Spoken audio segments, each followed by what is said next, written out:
I caught my wife cheating with my friend in the middle of the act. I'm 55 years old and my ex-wife is 50. We were married for 23 years and together for 25 years. Let me give you some background on myself. I grew up as a farm boy in Alberta, Canada, working at my parents' dairy farm. Later, I moved to Ontario to attend university, where I earned a bachelor's degree in electrical engineering. After graduation, I returned to Alberta and began working in the oil industry, specifically in automation for large-scale oil processing facilities and drilling operations. The job paid well, allowing me to purchase a house in the city. I was introduced to my ex-wife by a coworker. She worked as an accountant in the finance department of a major retail company. We hit it off right away and started dating, eventually moving in together and getting married after 2 years. During our time in Alberta, we welcomed 2 boys who were just 19 months apart in age. Around the 5th year of our marriage, my ex-wife received a promotion that required us to relocate to the company's headquarters in Ontario. I decided to resign from my job and we made the move together. We rented out our Alberta house while purchasing a new one in Ontario. I found a new job specializing in automation for manufacturing facilities. Meanwhile, my ex-wife quickly climbed the corporate ladder and is now a high-level manager in the same company. We were both financially successful and enjoyed a comfortable lifestyle, going on frequent family vacations, regularly upgrading our cars, and paying off our house loan quickly, leaving us virtually debt-free. Our social life was vibrant, with many connections from our university days and my wife's childhood. However, in 2016, everything took a turn for the worse. I was unexpectedly laid off from my job, received a diagnosis of type 1 diabetes, and returned home early one day after running errands only to discover that my wife was having an affair with my best friend and college roommate. I caught them in the act, and it was a devastating blow. He was part of our friend circle, tall, handsome, and had a history of infidelity from his previous marriage. He fit the archetype of a player. She pleaded and uttered the same cliched lines they all do. How she still loves me, how it was a terrible mistake, and how we can work through it because our marriage is her top priority, and all that blah, blah, blah. I couldn't fathom the idea of reconciling, constantly living as a suspicious guard, obsessively searching for signs of betrayal in our relationship. I know my self-worth, so I made the decision to kick her out of the house and initiate divorce proceedings. I reached out to our kids who were in university at the time and informed them about their mother's actions. This revelation strained their relationship with her, although she argued that my approach was unnecessary and petty.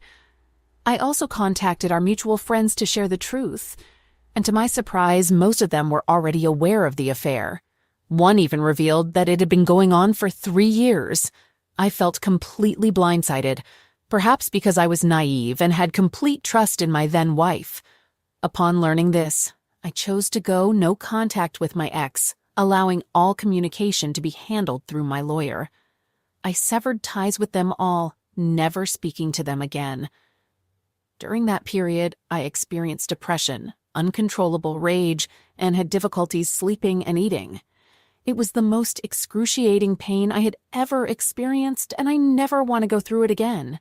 The memories haunt me in my nightmares at times. However, one day I realized that I couldn't continue feeling sorry for myself.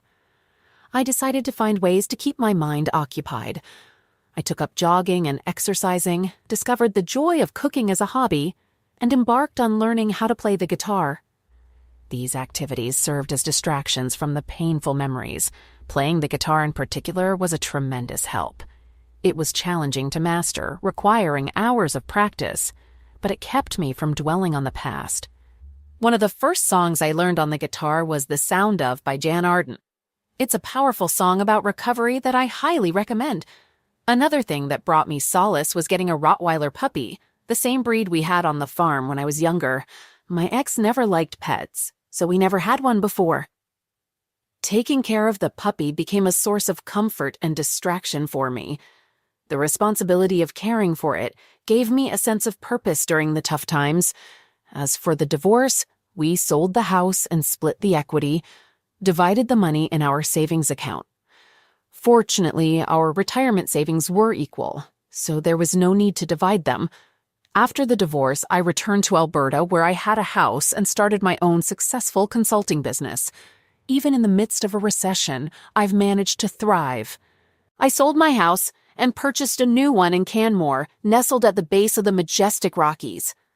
Now I have the beautiful woods as my backyard. I've never been much of a social media person, so it was effortless to not follow my ex-wife or be curious about her life. I don't even have a Facebook profile. In 2018, I returned to Ontario for my son's graduation, and coincidentally ran into my ex there. She asked if we could meet up for coffee to catch up since I was in town. I simply replied that I'd rather be in hell with better company and proceeded to ignore her for the remainder of the ceremony. Both of my sons have since relocated to Alberta and now live just 40 minutes away from me. My ex-wife was undoubtedly surprised by the distance between us. With Ontario being a 4-hour plane ride or a grueling 36-hour car journey away, it's been challenging for her to visit the kids. Despite the positive aspects of my life, not everything is as rosy as it seems. I've been unable to enter into another relationship.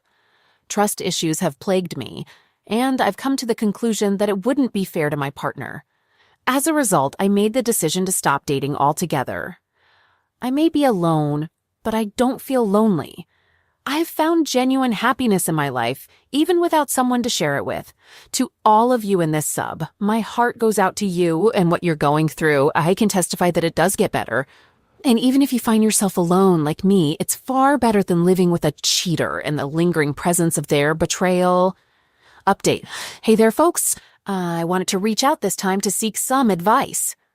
Last Sunday, I was helping my youngest son move a sofa he bought from IKEA to his place using my truck. During our conversation, he mentioned that his mom, my ex-wife, wanted to talk to me. Now, my sons are well aware that they shouldn't share my number with her, so they passed along the message. It's been quite some time since I last spoke to her, specifically since my youngest son's college graduation. And honestly, I never had any intention of speaking to her again. But I must admit, her request piqued my curiosity. Why now, after all this time? Does she genuinely want to apologize? Or is it just about clearing her own conscience? So I've been pondering over the idea of giving her a call while Outside by Stain keeps playing in my head for some reason. Update. I want to express my gratitude to all of you for your advice. Your comments truly help me clear my head. Following your recommendations, I approached my youngest son and asked for my ex-wife's email address. I created a new Yahoo Mail account specifically for this purpose and reached out to her to find out what she wanted. She responded with an email. After exchanging the usual pleasantries, she delivered the unexpected news that my ex-best friend had passed away from a heart attack last month.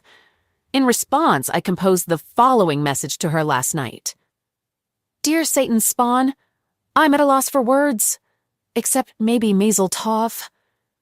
Right now, my heart is already grieving for the recent loss of Prince Philip, Duke of Edinburgh, so I find it hard to mourn for him. I found out my wife has been having a secret affair for 1 year, so I got revenge on her.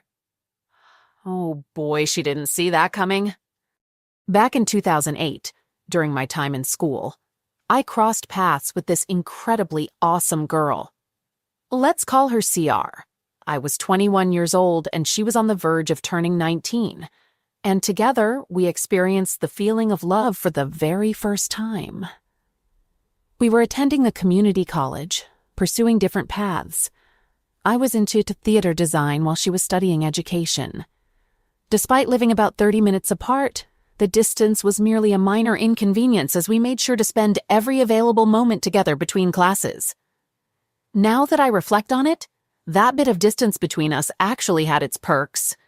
It allowed us to concentrate on our studies and take care of ourselves when we were apart.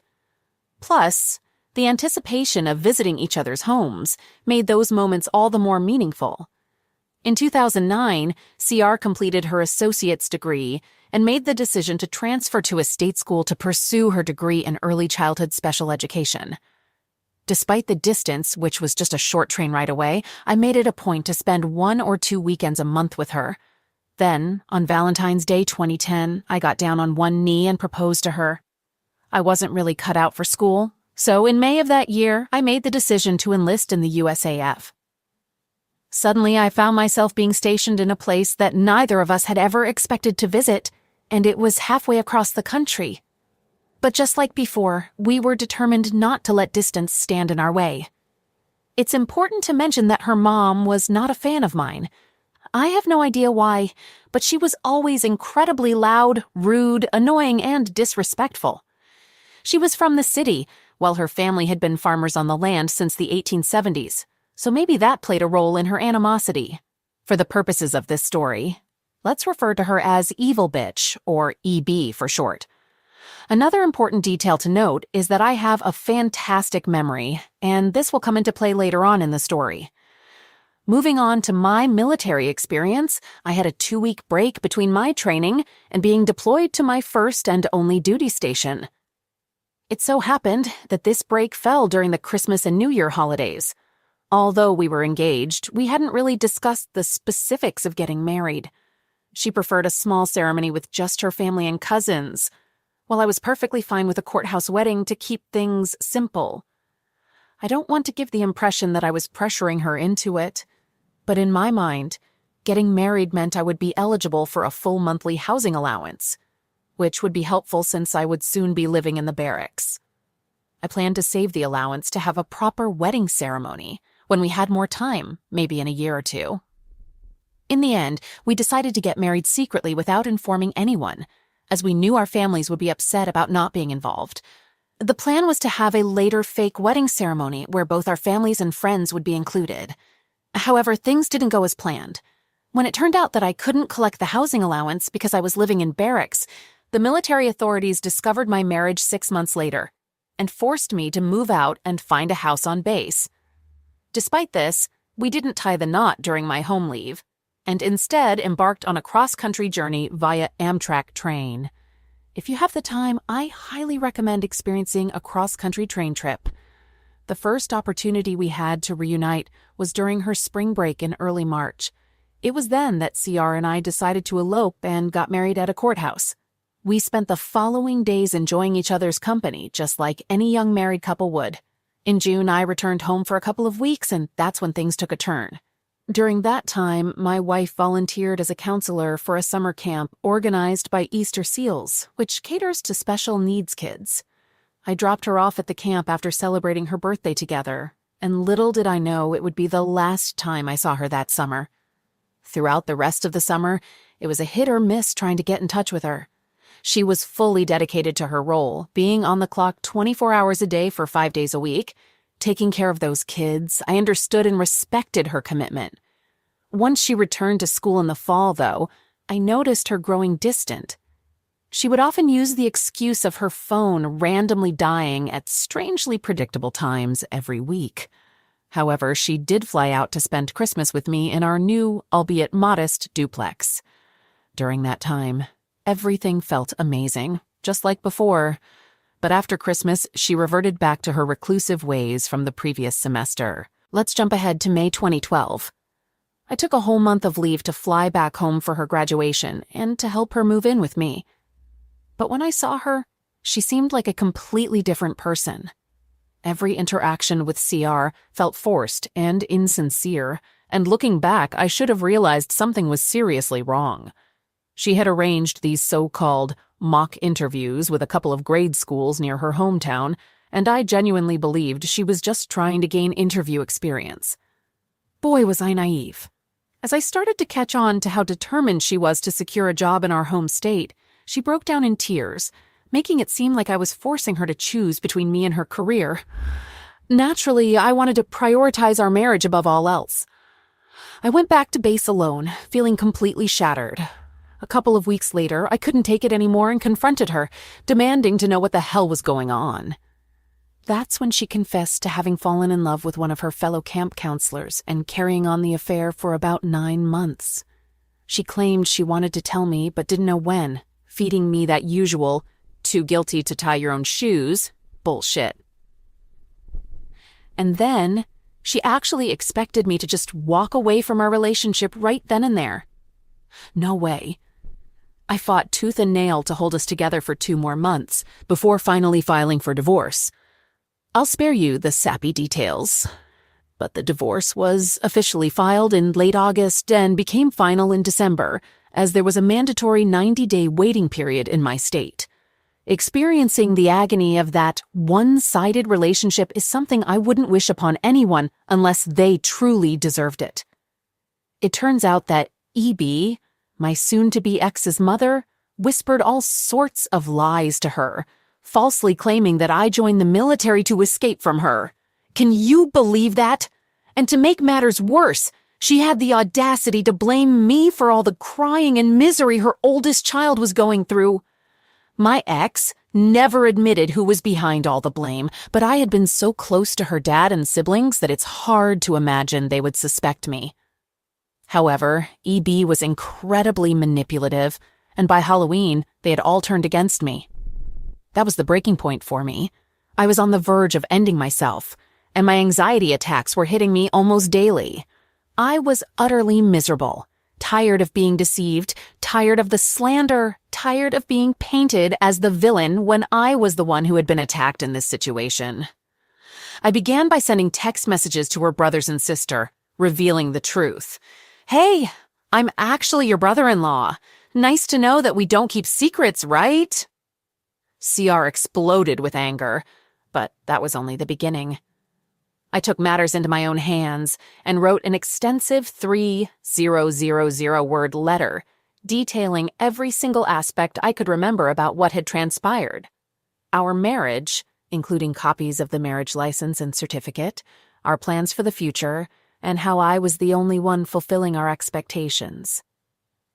I also included information about where she had met the man she was cheating on me with, his name, address, phone number, the name of the camp counselor, so CR would find it harder to deny. Additionally, I shared other information she had made me keep secret from them.